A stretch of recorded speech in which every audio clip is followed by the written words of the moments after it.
Friends, welcome back to this third lecture on the inflation. So in the first lecture, we discussed the meaning of inflation. In the second lecture, we discussed the different causes, which include the demand pull inflation, cost push inflation, and then finally the structural deficit. Now in this lecture, we will discuss the different types of inflation. So the inflation can be categorized into four different categories. What are those categories? So the first category is based upon speed of inflation. The second category is based upon volatility of inflation. The third category is based upon the government intervention, and the fourth category is based upon the causes of inflation, right?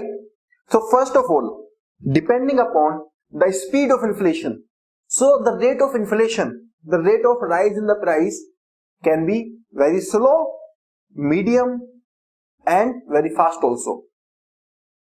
So based upon that, the first category is creeping inflation.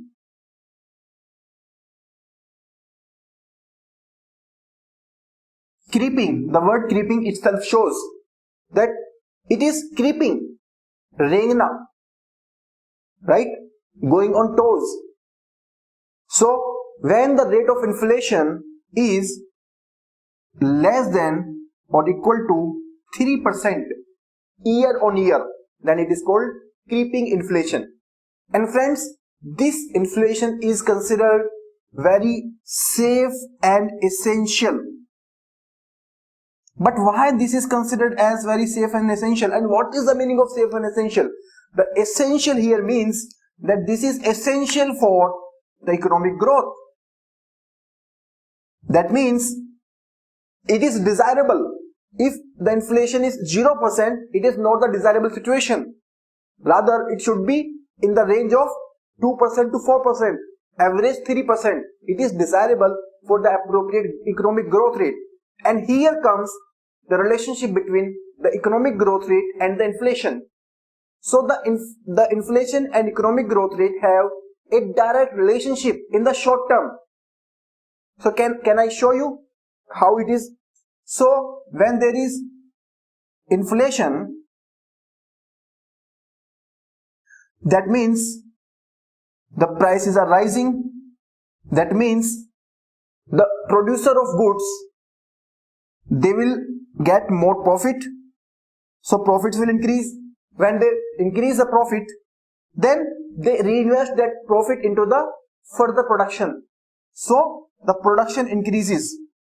When the production increases, then the jobs increases. The people get more employment.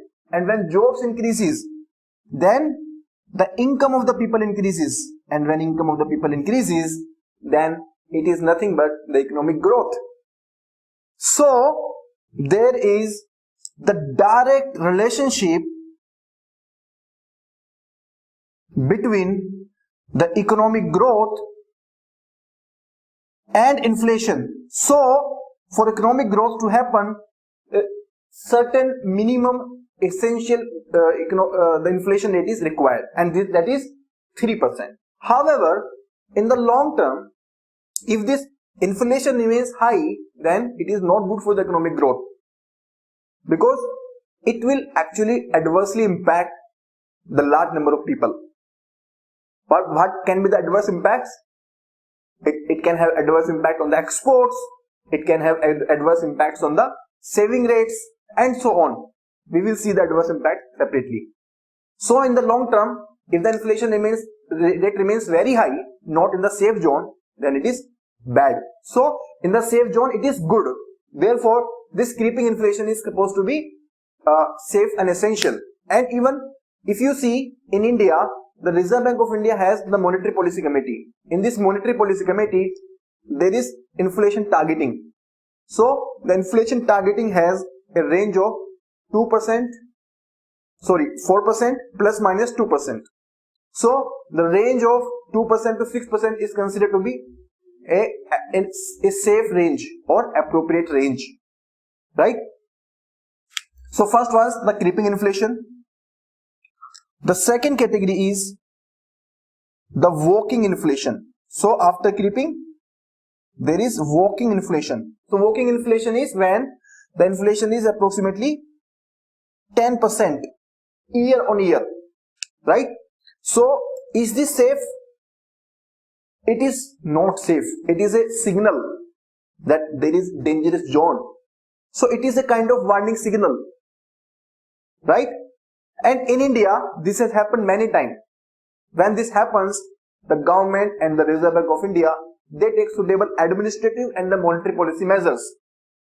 The third category is, third category is the running inflation. Running inflation means when the inflation is more than 10% and up to approximately 20%. So this running inflation is very adverse. It eats away the savings of the people. It adversely impacts the poor people. It adversely impacts the exports of the country. It adversely impacts the government finances because the government has to give more subsidy so that people have certain minimum essential services. And the highest and the most adverse is the hyperinflation or galloping inflation, and that means the inflation is between the range of 20% to 100%. This kind of inflation is the most adverse inflation. This is the inflation which will absolutely collapse the entire economy, right? So this inflation is the most dangerous kind of inflation. So this was all about the inflation based upon the speed. Now the second category is the inflation based upon the volatility. So based upon the volatility, the first category is the headline inflation. So headline inflation is the inflation which considers all goods and services in the country. So it measures the rate of change in the price of goods across the goods and services, right? It does not exclude any. It is also called as the total inflation, right? And why this is called total inflation? Because it includes all the goods and services. Headline inflation, why this is called headline inflation? Because in the newspapers, this is the primary inflation which is reported. This is the primary inflation which is considered for the policy making and all other purposes, right? So this is called headline inflation and the total inflation both. In India, earlier it was calculated based upon WPI, and now it is also calculated based upon CPI, Consumer Price Index. So WPI considers all goods but not the services. CPI considers all the goods and services both. So now it is calculated based upon the wholesale price index, that is at the wholesale level and at the consumer level both. What is the meaning of WPI and CPI? That we will discuss in the upcoming discussion. So this is headline inflation. Now what is the second category? The second category is the core inflation, right? So core inflation basically means that we will consider all goods and services excluding the volatile goods and services, and that includes the food items and the energy items. And why we are excluding the food and energy items? Because the food and energy items, they are very volatile in nature. The supply of food is dependent upon the agriculture, and the agriculture is dependent upon the monsoon. So there is a lot of uncertainty in the prices of foods. Similarly, the energy prices are also dependent upon the foreign situation, the global situation. So even the energy prices are very volatile. So we are excluding the food and energy prices from the total inflation, and we want to see that what is the long-term trend if we exclude the most unstable, most uncertain item, right? So that will give us an idea that what is the structural inflation in the country. So it will give more accurate picture to the government. The government can actually focus upon the particular areas which needs to be taken into consideration, right? This core inflation is also called as manufacturing non-food inflation, right? Because this is basically focusing upon the manufacturing, most of the manufacturing items, and it excludes the food, right? So this is headline and this is core inflation. Now the third category is based upon the government intervention.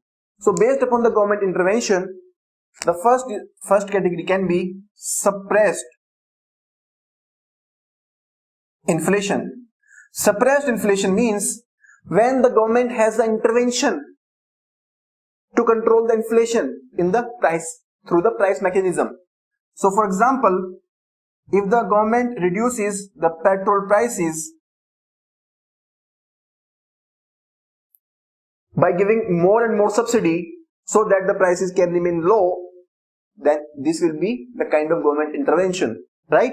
So for example, if the prices of the petrol come to rupees 80 per liter, but the government is giving 40 rupees subsidy per liter so that the prices remain in control and the ultimate price is rupees 40, then this is called suppressed inflation. The second category is the open inflation. So this open inflation will be when there is no government intervention in the price mechanism.